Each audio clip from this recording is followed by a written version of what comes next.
السلام عليكم ورحمة الله وبركاته.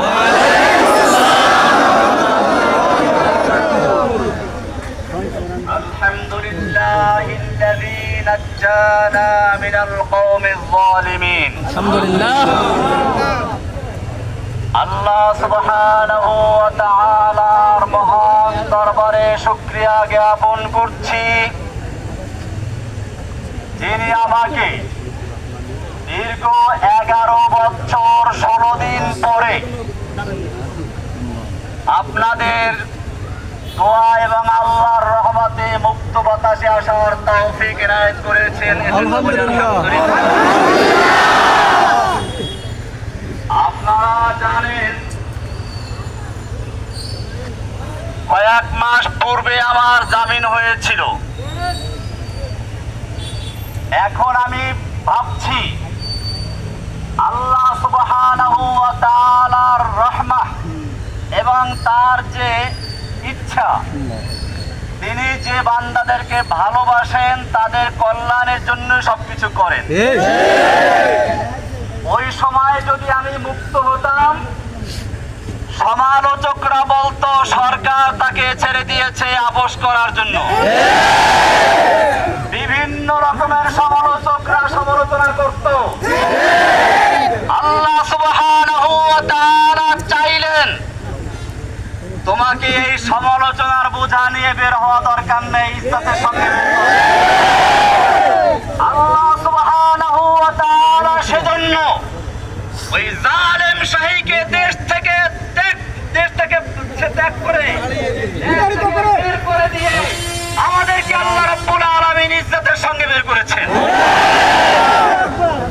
ভাইয়েরা আমার, আপনারা জানেন ফিরআউন তার জাতিকে বিভিন্ন দলে বিভক্ত করেছিল।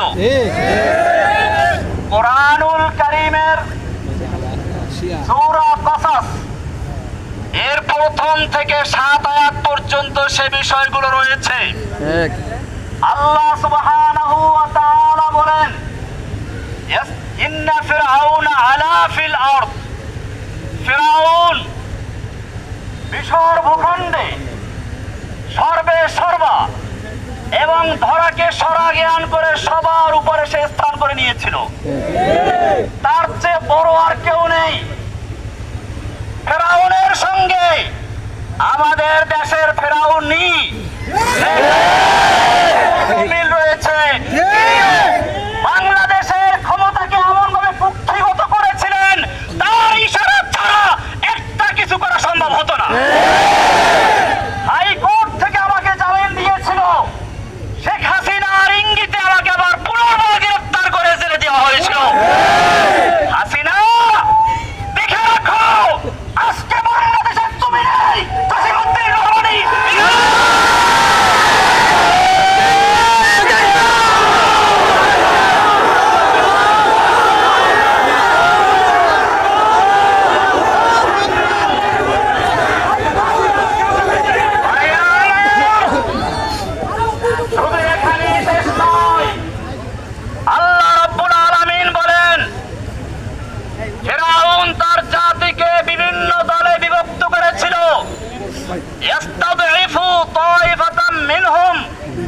তাদের থেকে একটা দলকে সে দুর্বল করে রেখেছিল।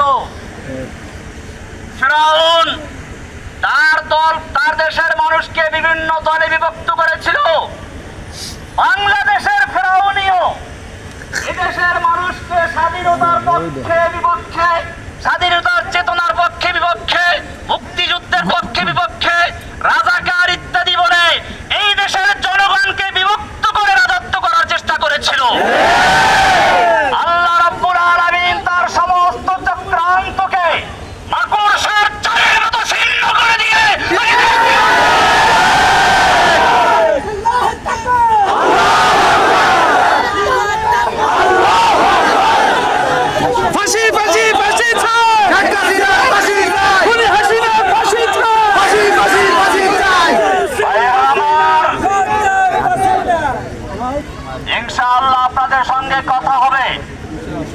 অনেক কথা হবে। আজকের এই স্বল্প পরিসরে একটা কথা বলতে চাই। আমি দীর্ঘদিন জেল থেকে বুঝেছি, ইসলামের দুশমনরা দেখে না কে কোন দল করে, তারা সকলেই দেখে কে মুসলমানকে ইসলামের জন্য কথা বলে। এখন আমাদের প্রয়োজন, সবচেয়ে বেশি প্রয়োজন ঐক্যবদ্ধ হওয়া। সেজন্য আপনাদেরকে বলবো, পিছনের দিকে আমাদের যাদের সঙ্গে বিভিন্ন রকমের তিক্ততা ছিল, যারা আমাদের সমালোচনা করেছে, আমরা তাদের সমালোচনার জবাব দেব কাজের মাধ্যমে ইনশাআল্লাহ। সেজন্য মনে রাখবেন, এখন থেকে আমাদের স্লোগান হচ্ছে আব হামারা এক হি কাম ইন্তেকাম ইন্তেকাম। মনে আছে মাশাআল্লাহ? আমাদের একই কাজ হচ্ছে ইন্তেকাম, মানে প্রতিশোধ। কিন্তু এই প্রতিশোধ কিভাবে, শুনুন, ভালো করে শুনুন। প্রতিশোধ মানে এই নয় যেটা স্বাভাবিক অর্থে বুঝে আসে। প্রতিশোধের প্রথম কাজ হচ্ছে ক্ষমা। আল্লাহর নবী সাল্লাল্লাহু আলাইহি ওয়াসাল্লাম মক্কা বিজয়ের পরে যখন তিনি বিজয় বেশে মক্কায় দাঁড়ানো, সাহাবায়ে কেরাম 10,000 তরবারি উন্মুক্ত রেখে বসে আছেন, আল্লাহর নবী ইশারায় অপেক্ষা করছেন। আল্লাহর নবী মক্কার কাফেরদেরকে জিজ্ঞেস করলেন, ও মক্কার কাফেরেরা, আজকে তোমরা আমার থেকে কেমন আচরণ আশা করছো? মক্কার লোকেরা বলেছিল, একজন উত্তম ভ্রাতা, উত্তম চাচার থেকে যা আশা করা যায় আমরা তাই করছি। আল্লাহর নবী সাল্লাল্লাহু আলাইহি ওয়াসাল্লাম সেদিন বলেছিলেন, আজকে আমি সে কথাই বলবো এই কথা বলেছিল আমার ভাই ইউসুফ আলাইহিস সালাম তার ভাইদেরকে হাতের নাগালে পাওয়ার পরে। ইউসুফ আলাইহিস সালামের ভাইয়েরা তাকে কুয়ায় নিক্ষেপ করেছিল, কিন্তু সেই ভাইয়েরা যখন তার হাতের মুঠোর ভিতরে চলে আসলো, ইউসুফ আলাইহিস সালাম তাদের ক্ষমা করে বলেছিলেন, লা তাসরিবা আলাইকুমুল ইয়াউম, আজকে তোমাদের বিরুদ্ধে আমাদের কোনো ক্ষোভ নেই, আমার কোনো ক্ষোভ নেই, যাও তোমাদের সকলকে আমি ক্ষমা করে দিলাম।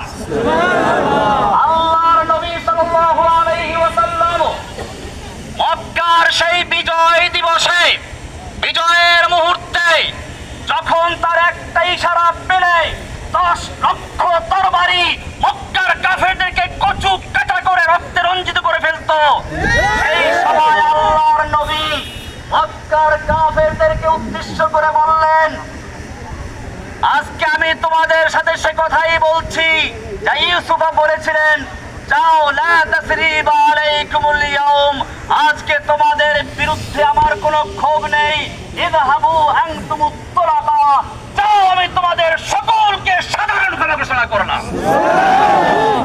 আব হামারা এক হি কাম ইন্তেকাম ইন্তেকাম, ক্ষমা। দ্বিতীয় নাম্বার, এই ক্ষমা কিন্তু সকলের জন্য প্রযোজ্য ছিল না। আল্লাহর নবী সাল্লাল্লাহু আলাইহি ওয়াসাল্লাম সেই ক্ষমার দিনেও বলেছিলেন, কয়েকজন লোকের নাম ধরে ধরে, এদের ক্ষমা নেই, এদেরকে যেখানে পাওয়া যায় সেখানে হত্যা করা হবে।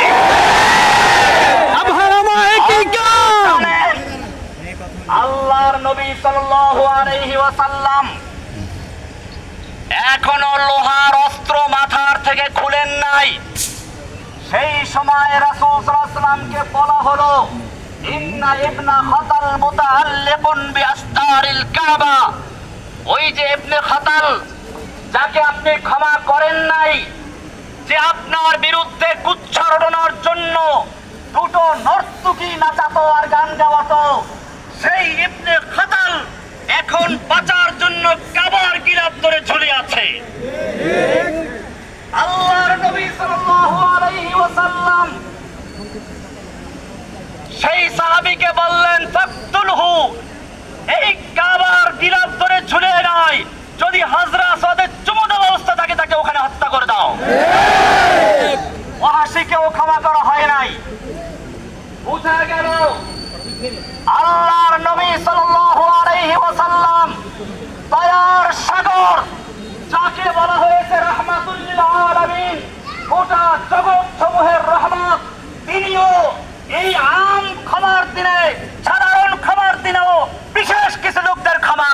নাই?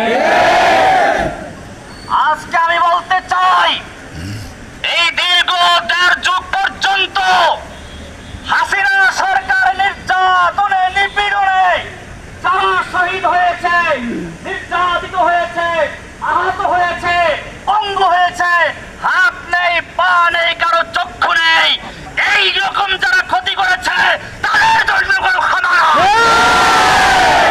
अब हमारा इंतकाम एक ही काम, সুতরাং যারা হাসিনার নির্দেশে এদেশের মানুষের উপরে হত্যাযজ্ঞ চালিয়েছিল, রক্তের হোলি খেলা চালিয়েছিল, সেই সমস্ত সে চাই হোক পুলিশ, ছাত্রলীগ, যুবলীগ, যে কোনো লীগ হোক না কেন, তাদের জন্য কোনো ক্ষমা নেই। তৃতীয় কর্মসূচি, তৃতীয় কাজ হচ্ছে আমাদের এখন দাওয়াতি কাজ করা, ব্যাপকভাবে দাওয়াতি কাজ করা, ব্যাপকভাবে দাওয়াতি কাজ করা, তাওহীদের দাওয়াত।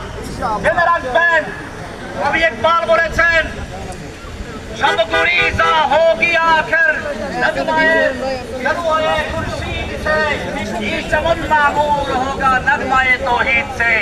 তাওহীদের দাওয়াত আমরা দিতে থাকবো ইনশাআল্লাহ। দাওয়াতের মাধ্যমে আমরা সকল অন্ধকারকে দূর করে আলোর মশাল চালিয়ে বাংলার জমিনে আল্লাহর নবীর মিশন বাস্তবায়ন করব। নবীর মিশন কি ছিল ভালো করে শুনুন। আল্লাহ রাব্বুল আলামিন কোরআনে কারীমের ৩ জায়গায় একই কথা বলেছেন, ওয়াল্লাযী আরসালা রাসূলাহু বিল হুদা ওয়া দীনিল হক। আল্লাহ তাআলা যিনি তার রাসূলকে দ্বীনে হক এবং হেদায়েত দিয়ে প্রেরণ করেছেন, এজন্য লিইয়ুযহিরাহু আলাদ দীনি কুল্লিহি, অন্য সকল দ্বীনে বাতিলের উপরে দ্বীনে হককে বিজয়ী করার জন্য। আমাদের এখন কর্মসূচি হচ্ছে আল্লাহর জমিনে আল্লাহর নবীর সেই মিশন বাস্তবায়ন করা, আল্লাহর দ্বীনে হককে সকল দ্বীনে বাতিলের উপরে বিজয়ী করে ইনশাআল্লাহ আমরা ইসলামের পতাকা উত্তোলন করে ছাড়বো। সেই কাজে আপনাদের সঙ্গী পাবো ইনশাআল্লাহ। তৌফিক দান করুন, আমিন। ধৈর্য ধারণ করুন, কোনো বিশৃঙ্খলা না করি। আর এখন কেউ মুসাফা করার চেষ্টা করবেন না, কারণ হচ্ছে এই, আসলে সেনাবাহিনী তাদের আমাদের যে সুবিধার্থী, তারা আমাকে বলেছিল গোপনে অন্য রাস্তা দিয়ে পার করে দিবে, কিন্তু আমি জানি আপনারা আমাকে জানের চেয়ে ভালোবাসেন। বলেছেন আপনাদেরকে এখানে রেখে অন্য পথে যাওয়াটা আমি পছন্দ করি না। সেজন্য আপনাদের দোয়া পাওয়ার জন্য এবং আপনাদের মনের আবেগটাকে কিছুটা হলেও শান্ত করার জন্য আমি আপনাদের সামনে এসেছি। এখন আমরা কেউ কোনো বিশৃঙ্খলা করবো না। গাড়িটা যিনি চালাচ্ছেন ওনার বারবার অনুরোধ হচ্ছে, ভাই গাড়ির যেন কোনো ক্ষতি কেউ না করে, কেউ মুসাফা করতে না আসে, এরকম ভাবে গাড়ির যেন কোনো রঙের ক্ষতি না লাগে, কারণ গাড়িটা ওনার নিজেরও না। তো সেই জন্য আমরা শান্তভাবে দীর্ঘ 11 বছর পর্যন্ত ধৈর্য ধারণ করতে পেরেছি। ইনশাআল্লাহ এখন কিছু সময়ের জন্য ধৈর্য ধারণ করলে আমাদের কষ্ট হবে না ইনশাআল্লাহ। আপনাদের সকলকে ধন্যবাদ, জাযাকুমুল্লাহ। আল্লাহ তাআলা আপনাদের সকলকে জাযা দান করুন। আমি ওই সকল ভাইদের জন্য দোয়া করছি, আবু সাইদ থেকে শুরু করে এই আন্দোলনে এবং এর আগে যারা আন্দোলন করতে গিয়ে শেখ হাসিনার নির্যাতনে শাহাদত বরণ করেছেন, আহত হয়েছেন, পঙ্গু হয়েছেন, আল্লাহ তাআলা তাদের সকলকে, যারা শহীদ হয়েছেন তাদের সকলকে জান্নাতবাসী করুন, যারা আহত হয়ে তাদেরকে শিফা দান করুন, আমিন। আপনাদের সকলের হায়াত দারাজ হোক, আল্লাহ তাআলা সকলকে হায়াতে তয়্যিবা নসিব করুন, সুস্থ সবল অবস্থা রাখুন, দিনের জন্য কবুল করুন, আমিন।